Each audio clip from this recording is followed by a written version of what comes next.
这台车2020年3月交车，然后到现在里程大概5万公里。那这中间过程中，我已经换了传动轴。技师姐直接坦白跟我说，她说10台车至少8台都出过包。哇塞！我现在开快1.9万了，所以等一下我们可以拍到你那个声音，对不对？可以可以。好，今天的长期追踪比较特别一点啊，3台车都一样。那他们有一些车辆妥善率的问题，有一些诉求，希望能够透过我们的长期追踪单元可以稍微让他们吐露一下他们的心声。好，那我们就废话不多说，先来介绍一下第一位车主。来，您好。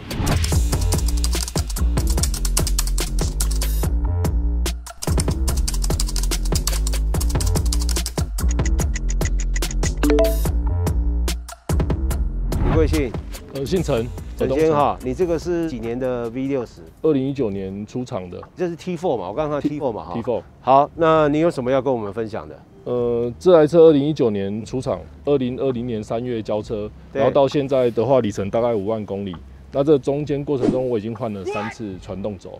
哪一边？两边一起换？两边一起换。然后这个状况就是说左转或右转，甚至说回转的时候，都会出现那个异音，类似咕咕咕咕咕咕这样。很低速才有。很低速，稍微补一点油门就会有了。哦，就像扣扣扣这种声音。对对啊，你速度越快，那高速公路直路就不会。就不会。好，那你发现这个声音以后，你就回原厂换了。对。保固内免钱嘛。对。对不对？对。那换要换多久？大概4到5个钟头，然后费用的话一组是大概8万。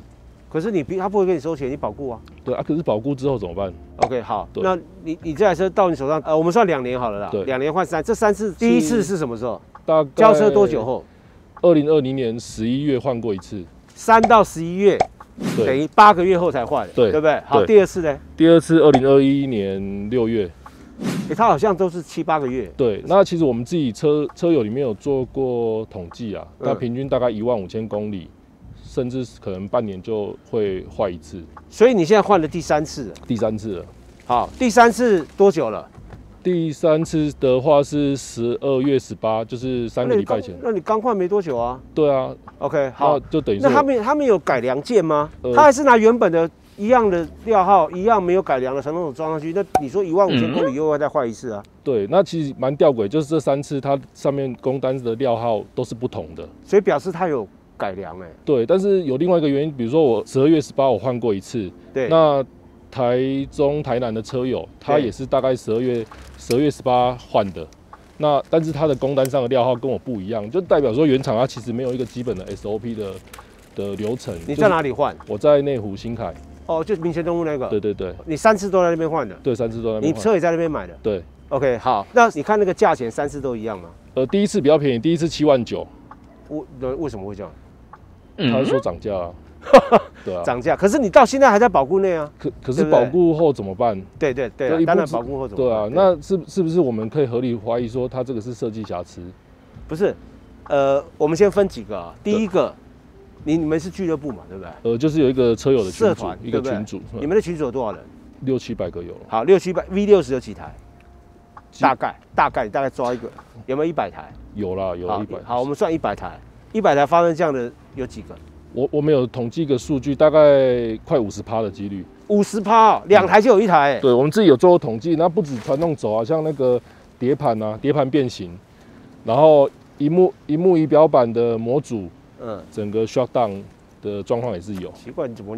然后那个后行李箱顶杆，它不是。我也曾经是 Volvo 车主，我没有发生过你现在讲的这些问题。很多工单都有带来啊。哦，你都有带工单吗？对。Volvo 是保固是多久啊？我的保固应该是到今年年底。今年已经跨年，现在今年的年底。今年年底。2022年的12月31号就对了。对不对？大概啦。大概。对。那你们这些车主，譬如说15000坏掉的话，你们现在有没有集体起来去跟 Volvo 说？对。我们以后过保怎么办？对，其实我们做法本来也不是说一定要找媒体来把这件事情放大。有我的做法是，我是先透过保养厂的接待或者是技师，请他帮忙跟台湾 Volvo 的原厂去联系这件事情，说，我们有车主，我们想要来对谈这些事情，沟通一下。比如说我换上去这一组新的，你可以保固我5万公里或多少万公里或多久的时间不会再坏，那我可以接受。可是原厂似乎不愿意跟我们车主代表来做这件对谈的事情。你们跟他们谈多久了？其实大概也是从12月初，我们就开始跟他们讲说，是不是可以？去年12月初。对对对。那没多久前啊，1个月前而已啊。对啊。因为时间太短，才1个月。是这样讲也没错啦，但是，那我可以请问你几个问题吗？第一个，国外有这种灾情吗？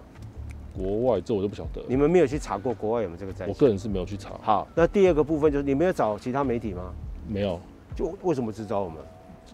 觉得比较有影响力。我常在做坏人呢。对啊。要么就是漏水啦。然后还有生锈啦，我们基本上啊，汽车媒体就这样子啊。今天要是我们没有影响力，你也不会来找我。对啊，你来找我的目的就是希望让原厂重视这个事情。好，第二台谢先生哈，你是从哪里上来的？高雄。听说你的现在还在带料。对。你什么时候发现的？我9000的时候已经出保1次了，那17000的时候，现在第2次再带料。你从发现17000到现在多久了？我现在开快19000了。所以等一下我们可以拍到你那个声音，对不对？可以可以。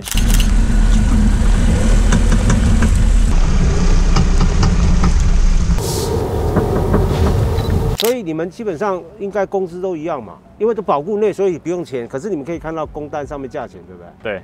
就好他刚刚讲的8、9万，差不多。因为你们比例还算高很高啊。他说50%啊。目前但是看起来重复出保的次数其实也是奇怪，为什么我从来没有听过这个讯息？其实业代跟保养厂大家应该其实都是心知肚明啊。因为业代也都说，目前这个问题没办法解决。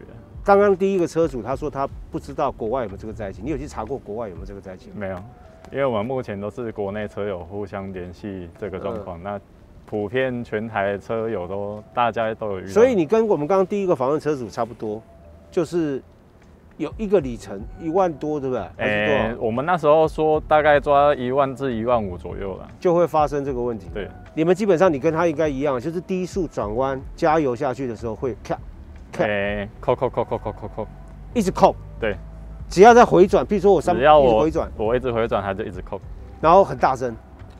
我车内听得很清楚，所以车外应该是。那他这个啊，他这个状况会不会越来越大声？还是说只要发生就一样，永远都那个声音呢？我第一次出保的时候比现在大声。OK， 好，这个会不会影响到安全？保养厂的回复是说不影响安全。那我问你，你们传动轴这样卸下来的时候啊，它是哪里出来的声音？你知道吗？譬如说哪边黄油上不够，还是说哪边什么衬套裂了？他们有查出来吗？有没有跟你讲？都没有。没有讲，都不讲。他就是帮你换一个新的，对，然后换了新的料，换了新的上去，你又可以开个大概1万到1万5，然后又出问题。所以你这台车里程多少了？目前18000。18000，哦，那已经发生2次了。哦，第3辆车，福先哈，你这是哪一个等级的？一样 T4。OK T4。好，那你一样有那个传动轴的问题。没错，你跑多少公里了？目前3万5、3万6。换几次的传动轴？换一次，大概2万多就换了。2万多，那你现在2万多换完，现在又坏了？没有，现在没坏。现在没坏。对。所以你们有些人会坏，有些人不会坏。就是你就2万多换那一次就没有再坏过了。目前是没听到声音啊。我其实那时候2万多，我回原厂的时候我跟他反映这个问题技师姐直接坦白跟我说，她说10台车至少8台都出过保。哇塞！对。你在哪一个保养厂？新庄。新庄技师跟我讲了，他这样跟你讲，对，可是都是 V60，对，可是好像是 T4 遇到比较多，T5目前好像比较少有这状况。那他不会拿 T5 传动轴装到 T4 上面不行啊？应该可以吧？这我不清楚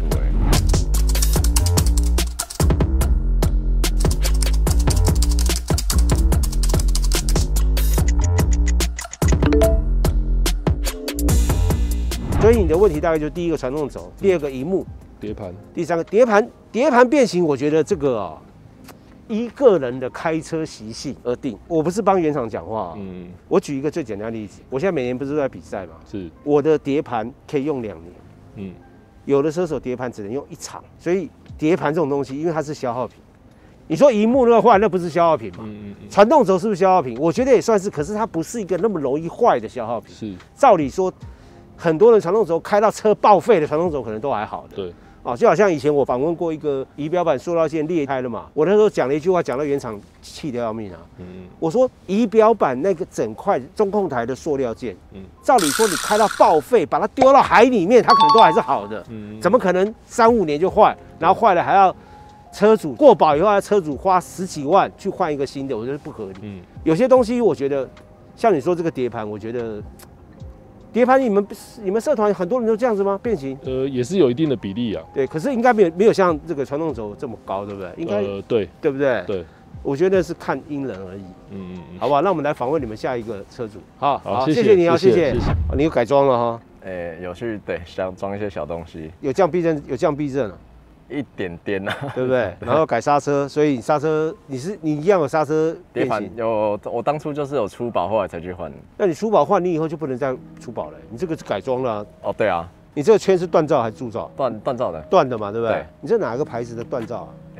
我是跟我嫂嫂他们日本那边拿的。哦，日本的牌子，所以日制的，不是台制的。对。OK， 这个圈不便宜哦，要多少钱？锻造的话？还好我那时候买到好像7万多块8万而已。台币啊？对。4颗。因为他说他算我成本价，我也不知道。你这样等于1颗快2万了。对啊。对不对？这还好。OK， 好，所以你这些空力套件都台制的。对。全车这样改要多少钱？盘避震应该也要30多吧，30多万，全部弄好30多万，连避震器，连刹车。因为我本身后面的尾杆是原厂的双出啊，我后来也有改。哦，连排气管，对，排气管都改了。那你萤幕有坏吗？没有，萤幕没坏。碟盘有变形？有，当初有变形。所以你就碟盘你那个尾杆那个油压顶杆有没有坏？有。有，后行李箱油压顶杆你也有坏，所以你有换过1次。对，我都换1次。你这个还在保固内嘛？目前还在保固内。对，所以基本上都不用钱嘛。对，所以工资什么，包含了施工时间，基本上应该都差不多4、5个小时嘛，对，对，差不多，对不对？对。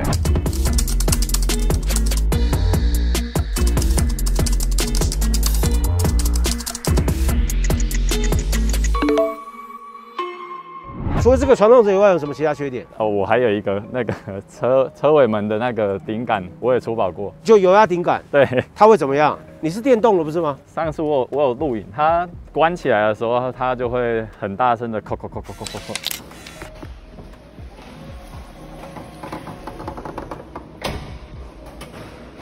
关起来才会。对，你这个为什么会这样子啊？哦，它这个是什么？水痕。哦，这是水痕。那现在你出保了？出保了，已经换过了。啊，不用钱嘛？对，也是不用钱。所以你现在关起来不会有声音吗？现在不会。判断是油压顶杆的问题。对，我当天进场，他马上就现场就更换给我。那这个比例很多吗？你们社团？对，很多，这个也很多。真的？奇怪，油压顶杆，目前我知道的讯息，传动轴、碟盘跟油压顶杆。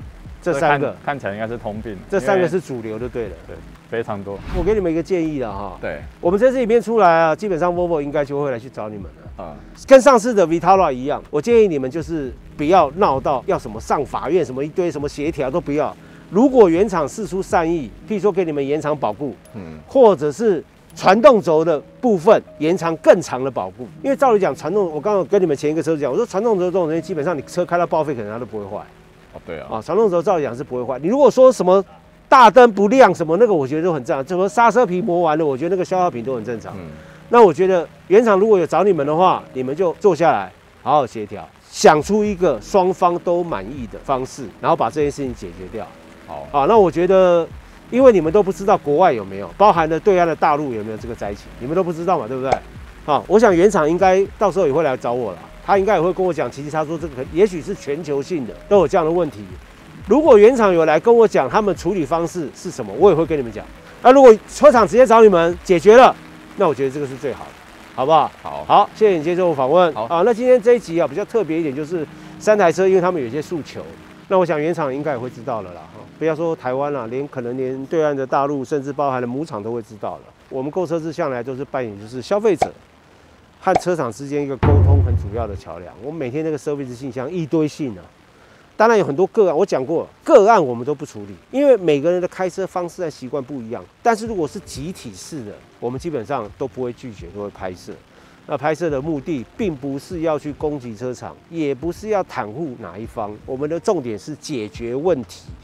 解决问题才是最根本的。每一个人花了很多的金钱以及时间去买了一辆车，所有人都要将心比心，都要知道，就是我买了这辆车之后，当然希望它可以陪伴我非常久，甚至我小孩成长的过程中有很美好的回忆，都是在这个车辆里面产生的。啊，那我们下次再见。